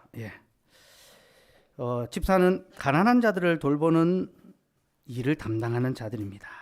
로마서 12장에서 집사의 직분을 이제 가지고 오는데 두 부류로 구별을 합니다. 첫째는 구제하는 자는 성실함으로 하고 긍휼을 베푸는 자는 즐거움으로 할 것이니라. 로마서 10장 8절에서 이제 칼빈이 집사 직무의 두 가지 이제 분류를 하는데요. 앞에는 구제비를 나눠주는 자들입니다. 구제하는 자. 교회 안에 이제 가난한 자리 있을 때에 연보를 가지고 나눴잖아요. 구제했잖아요. 그리고 뒤에는 긍휼을 베푸는 자. 이거는 가난하고 병든 자들을 돌아보는 일, 살피는 일. 이제 집사 그래서 특별히 이 후자의 경우는 여자들이 주도적인 섬김을 감당했다라고 그렇게 이야기합니다. 디모데전서 5장 9절 10절에 보면 이제 과부 여자들에 대해서 이야기하는데요. 선행을 행하고 돌아보고 이제 그 이야기를 합니다.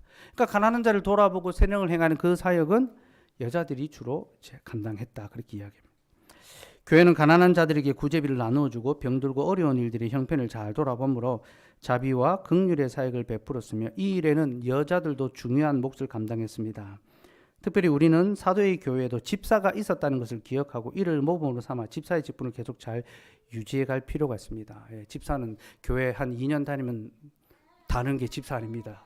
이등병, 훈련소 졸업하면 이등병 하나 딱 달고 나서, 네, 그래도 이등병인데 하고 휴가 나오잖아요. 그죠? 휴가. 그런 거 아닙니다. 교회 한 5년, 한 2, 3년 다니면 다 집사 받고 하는데, 니는 집사도 못 받았나, 막 그렇게 이제 이상하게 집사를 무시하고 마치, 그렇게 하는 경우가 있는데, 그렇지 않습니다. 집사의 직무가 잘 실행되는 게 필요하고, 저는 개인적으로 이제 여자 목사는 불가능합니다. 성경에 분명히 규정되어 있기 때문에. 근데 이제 여자 집사에 대해서 우리가 조금 더 연구해 볼 필요가 있지 않을까 저는 그런 생각을 합니다. 강 목사님 나중에 연구하셔서 좀 교회 유익을 좀 끼쳐주시면 좋겠고, 여자 목사는 우리가 가르치는 자는 허용하지 않습니다. 이 시대가 아무리 바뀌어도 우리가 성경에서 지켜야 되는데, 여자들이 가난한 자를 돌아보고 섬기는 집사적 직무를 수행하는 이 측면들 우리가 조금 더 연구해보고 적용할 방법 없는가를 좀 고민해 볼 필요는 있겠다 싶은 생각이 있습니다. 이제 이렇게 직분에 대해서 대략적으로 살펴봤고요. 이 직분을 어떻게 세워야 되는가? 자, 하나님께서 직분을 주시기 때문에 직분을 세우는 방식도 하나님께서 정하시고 합법적이고 합당하게 세워져야 됩니다. 사역자를 세우는 정당한 질서, 신성한 회는 모든 것을 품위 있게 하고 질서 있게 해야 합니다. 무슨 일이든지 무질서하게 행하는 것보다 더 큰 위험을 초래하는 일은 없습니다. 그러므로 시끄럽고 문제를 일으키는 사람들이 겸손하게 스스로 나서서 가르치거나 다스리지 못하도록 막기 위해서는 부르심을 받지 않은 상태에서 교회에서 공적인 직분을 차지하는 일이 없도록 특별히 조심해야 됩니다. 공적으로 부르지 않았는데 직분을 수행하게 하면 안 됩니다. 한국교회가 신천지에게 조금만 열심히 하면 막 직분 주고 막 그렇게 했거든요. 그러니까 이제 교회가 무너지는 거예요. 어떤 사람이 교회의 참된 사역자로 여겨질 때에는 먼저 정당하게 소명을 받은 상태여야 합니다. 그리고 그 다음에 자신의 소명에 응답하여 주어진 임무를 잘 수행해야 합니다. 바울이 이러한 경우에 좋은 예를 보여주는데, 그는 언제나 자신의 소명에 대해 말하며 또 자신이 그 직분을 신실하게 수행했음을 밝혔습니다. 자신이 받은 소명을 이야기하고 자신이 그 직분에 얼마나 신실하게 순종했는지를 딱 이야기하죠. 그렇게 위대한 그리스도의 사역자인 바울도 감히 스스로의 권위를 주장하지 않고 주의 부르심과 그에 충성된 자신의 사역을 말했다면 그런 것도 없는 죽을 인생이 자기 마음대로 이런 존귀한 권위를 주장할 수 있겠는가? 팩트죠, 그죠? 그런 것도 없는 죽을 인생이, 진짜 이 죽을 인생이 자기 마음대로. 제가 이 구절을 보면서 칼빈이 그래도 위트가 있구나. 아무것도 아닌 자, 자기 마음대로 존귀한 권위를 주장할 수 없습니다. 그러므로 목사는 마땅히 부르심의 정당한 절차를 밟아야 하며 정당한 절차를 통해 정당한 권위가 나옵니다. 권위는 절차에서 나옵니다.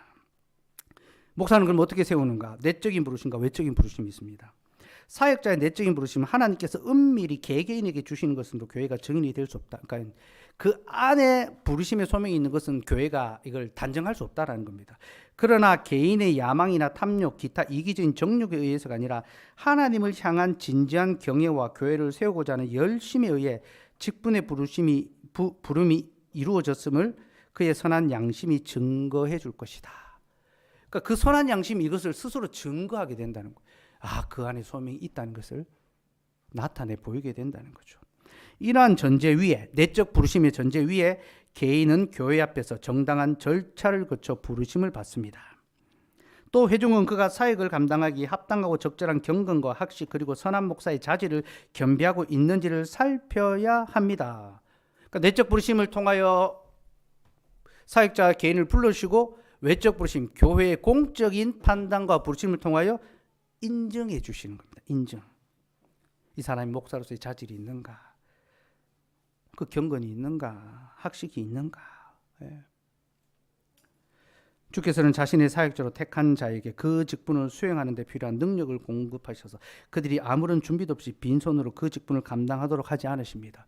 주님이 자기의 종을 보낼 때 빈손으로 안 보낸다는 겁니다. 그 손에 능력과 지혜와 그 은사를 들려서 보내신다. 그래서 성도들은 알아볼 수밖에 없습니다. 야, 저분은, 저 사람은 정말 말씀에 대한 지혜가 있고 교회를 사랑하고 또 잘 권면하는구나. 그런 자들을 교회의 직분자로, 목사로 부를 수 있게 된다는 거, 드러나게 되어 있습니다. 그러므로 직분자로서의 자질은 나타나 보이게 마련이며 교회는 개인의 자질을 잘 살펴 자격이 있는 자를 직분자로 세워야 합니다. 장로는 잘 다스리고 권면하고 위로할 수 있는 사람, 집사는요 사랑하고 돌아보고 섬기고 구제하는 그런 사람들을 집사로 세워야 되는 거죠. 예. 자, 사역자를 세울 때의 자세 그리고 자격이 뭔가? 예. 목사는 건전한 교리와 거룩한 삶이 있는 자를 택해야 하며 어떤 현장 과실이 있어서 그 때문에 권위를 빼앗기고 사역을 더럽힐 소지가 있는 자들은 제외해야 합니다. 이와 동일한 요건이 집사와 장로들에게도 적용됩니다. 잘 살펴야 되죠. 예.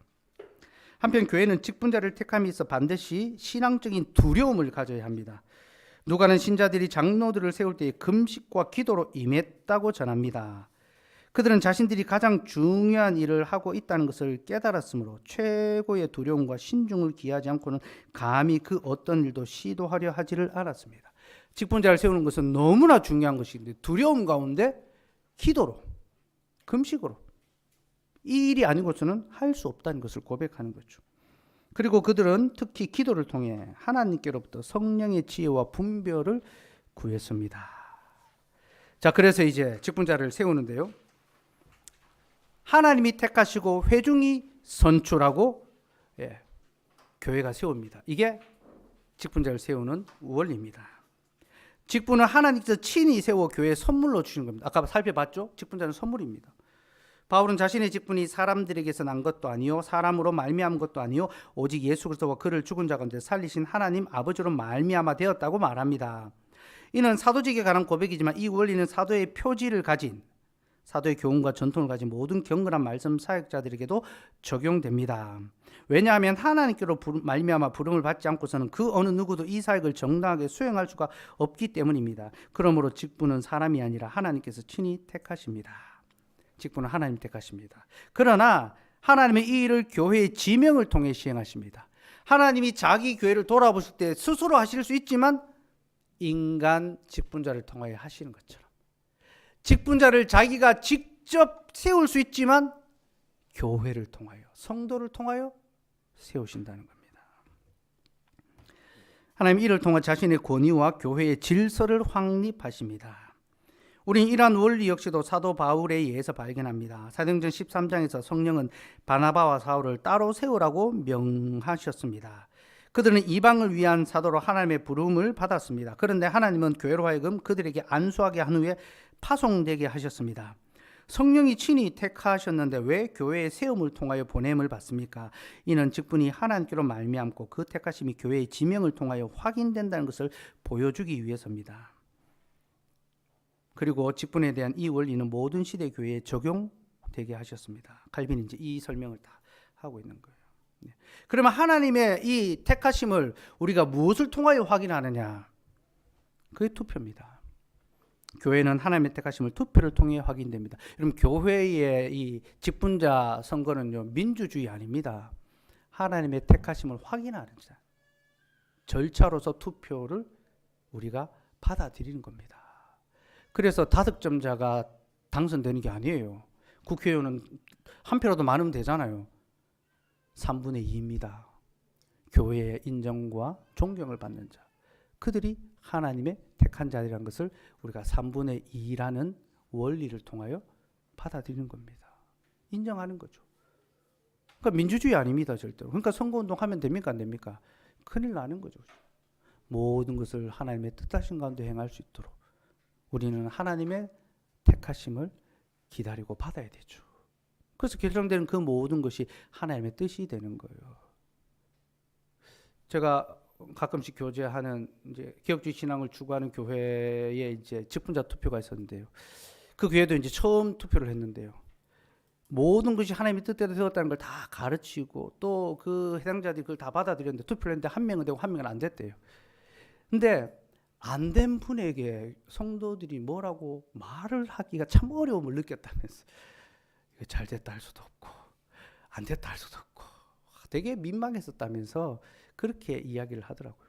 그러니까 우리가 원리를 안다 해도 이것을 실행할 때는 이 굉장한 이 뭡니까 이 어려움들, 갈등들, 또 이 충돌들이 이제 일어나게 되는 거예요. 우리 교회도 직분자를 세울 때 이제 그런 어떤 긴장과 어려움이 있을 수 있겠죠. 그래서 기도함으로, 예. 기도와 금식 외에는 예, 그때 이제 금식해야 됩니다.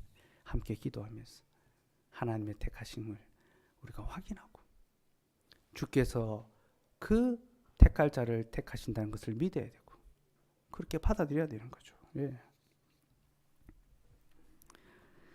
예. 사도들은 구제를 담당할 직분자를 세울 때 교회의 선택, 투표에 따랐습니다. 너희가 택하라 할 때 그게 투표하라 이제 그런 뜻이거든요.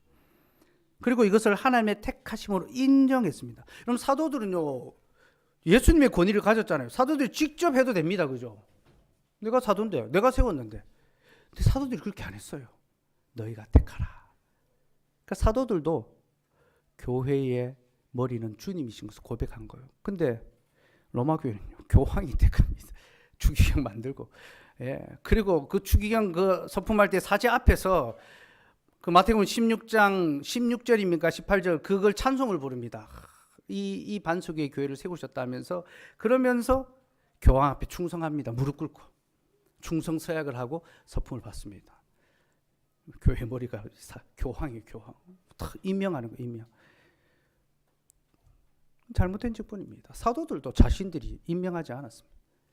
교회를 통하여 택하게 했고 그 택하심이 하나님의 택하심으로 그들은 받아들였습니다. 여러분들도 저를 전임 목사로 청빙할 때 투표했습니다. 그렇죠? 감사하게도 여러분 모두가 다 예, 저를 전임 목사로 받아주셨죠. 하나님이 저를 이 교회의 목사로 보내신 거예요. 그러니까 여러분들이 뽑은 게 아닙니다. 하나님께서 여러분들을 통하여 저를 여기 보내신 거죠. 예.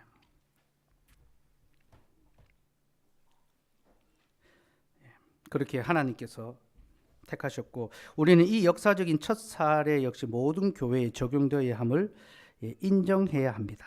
모든 교회에 이런 방식으로 직분자 세워져야 된다.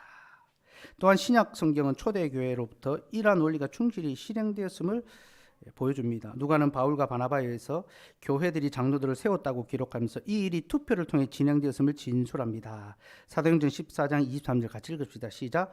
각 교회들에서 장로들을 택하여 금식 기도하며 그들이 믿는 주께 그들을 위탁하고 택하여 투표하여. 근데 이 투표를 하게 되는 이 과정에 굉장히 중요한 구속사적 사건이 하나 있습니다. 뭡니까? 오순절 성령 강림이죠. 그죠? 구약 시대에는 하나님이 직접 지명하셨고 또 제비 뽑았습니다. 사람이 투표하지 않고 제비. 그 사울이 제비를 뽑아서 왕이 되잖아요. 그죠? 예. 제비를 뽑아서 하나님의 뜻을 분별하고 직분자를 세웠습니다. 그러니까 하나님의 뜻을 직접 제비를 통해 보여주시는 거죠. 근데 오순절 성령 강림 이후에는 어떻게 합니까? 투표를 통해서 합니다. 오순절 성령 강림 바로 직전에 직분자를 또 세웁니다. 사도 12제자 중에 하나를 가룟유다의 자리를 채우잖아요. 마띠아가. 그죠? 근데 그때는 어떻게 합니까? 제비 뽑습니다. 그죠? 제비. 아직 구약 시대이기 때문에 성령이 오시지 않았기 때문에 제비를 뽑았습니다. 그래서 두 사람 중에 하나를 하나님의 뜻인 줄 알고 12제자 중에 하나가 되게 했잖아요. 근데 바로 그 다음에 사도행전 2장에 약속하신 성령이 오고 각 사람에게 하나님이 성령을 부어주셨습니다. 그리고 첫 교회의 직분자를 세우는 데는 투표를 통하여 하게 하셨습니다. 그러니까 투표가요. 하나님이 우리에게 성령을 부으셨다는 증거고 우리가 성령 시대를 살아가고 있다는 것을 확인하는 것이고 예, 우리가 성령으로 말미암아 하나님의 뜻을 분별하는 놀랍고 영광스러운 일을 하고 있다는 것. 그러니까 두려움으로 금식하고 기도하고 성령을 의지하여 그 일을 행해야 되는 거죠. 예. 이와 같이 교회는 처음부터 투표를 통해 직분자를 선출했으며 이로써 하나님의 택하심을 확인했습니다. 키프리아누스 고대교회 선생입니다. 키프리아누스는 모든 이들이 보는 앞에서 감독을 택해야 한다고 주장하면서 그 사람의 자질과 적절함이 공적인 결정과 증언을 통해서 입증되면 그것이 곧 하나님의 권위에서 비롯된 것이라고 말합니다. 그래서 매우 적절한 주장이죠. 공적으로. 이걸 지금 우리 교회에서 직분자를 세우고 또 목사는 노회에서 장로들의 회에서 목사를 세우죠. 공적으로 이 일을 실행합니다. 따라서 우리는 사람들의 동의와 승인을 통해 사역자를 세우는 것이 아니라 하나님의 말씀을 따른 적법한 방식으로 직분자를 세운다는 것을 알아야 합니다. 마치면서 두 가지를 말씀드리려 합니다. 첫째는 교회에 대한 소망이고 둘째는 직분에 대한 소망입니다. 사도행전 20장 28절 말씀 같이 읽읍시다. 시작. 여러분은 자기를 위하여 또는 온 양떼를 위하여 삼가라. 성령이 그들 가운데 여러분을 감독자로 삼고 하나님이 자기 피로 사신 교회를 보살피게 하셨느니라. 사도 바울이 이제 예루살렘으로 가면서 에베소의 장로들을 밀레도에서 불렀습니다. 밀레도는 항구에서. 제가 강무사님하고 거기 밀레도에 가봤거든요. 지금은 항구가 아닙니다. 이게 퇴적물이 모래가 다 쌓여서 이제 그냥 허허 벌판 같은.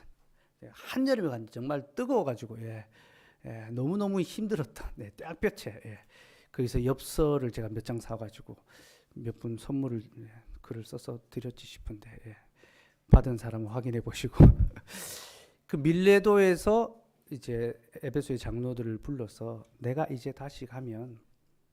이번에 가면 다시는 너를 보지 못한다. 성령이 이제 많은 환난과 핍박이 날 기다리지만 성령이 나를 가게 하신다. 그러면서 교회를 돌아보도록 권면합니다. 장로들에게. 그러면서 그 장로들을 향해서 여러분 자기를 위하여 또는 온 양떼를 위하여 삼가라. 성령이 그들 가운데 여러분을 감독자로 삼가. 성령 하나님께서 교회를 감독하는 자로 여러분을 세웠다는 겁니다. 그리고 하나님이 자기 피로 사신 교회를 보살피게 했다. 목사의 교회가 아니라 주님의 교회를, 주님이 피로 값주고 사신 교회를 보살피게 했다는 거예요. 그러니까 여러분 직분, 바른 직분의 이 섬김을 통하여 보호받고 돌봄받는 소망을 우리가 가졌으면 좋겠어요. 포항장로교회 이름 속에 담겨있는 참된 직분자를 통하여서 하나님 우리를 돌보시고 보살펴 주시는구나. 근데 여기서 이 보살핀다라는 단어가요, 선한 사마리아인에 비유할 때에 선한 사마리아인이 강도 만난 자를 여관 주인에게 부탁하면서 내가 올 때까지 이 사람을 맡아주라. 누가복음 10장에 보면 내가 돌아와서 그 비용을 부담하겠다. 자신이 돌아올 때까지 이 강도 만난 사람을 보살피라라고 합니다. 그때와 똑같은 단어입니다. 그러니까 여러분 누가복음 10장 한번 볼까요? 35절. 누가복음 10장 35절. 같이 읽읍시다. 시작. 그 이튿날 그가 주막 주인에게 데나리온 둘을 내어 주며 이르되 이 사람을 돌보아 주라. 비용이 더 들면 내가 돌아올 때에 갚으리라 하였으니. 강도 만난 자를 여관 주인에게 맡기면서 돌보아 주라. 비용이 더 들면 내가 돌아와서 갚으리라. 이때 돌본다는 것과 똑같은 단어입니다. 그래서 저는요, 이 선한 사마리아의 비유에서요, 강도 만난 자는 우리입니다. 교회. 대적에게 이리저리 조리돌림 당하고 핍박당하고 고통당하고, 선한 사마리아인은 주님이십니다. 주께서 우리의 이웃이 되셔서 우리를 살려주시는데 그가 가십니다. 어디? 승천하시잖아요. 그죠? 근데 승천하시 다시 오시잖아요. 그죠? 그가 갔다가 올 때까지 그 자신의 신부된 교회를 돌아보도록 여관 주인에게 맡깁니다. 이 직분자입니다. 직분자의 사역입니다. 놀라운 신비 아닙니까? 야, 착한 나의 선한 사마리아인처럼 착하게 살아야지.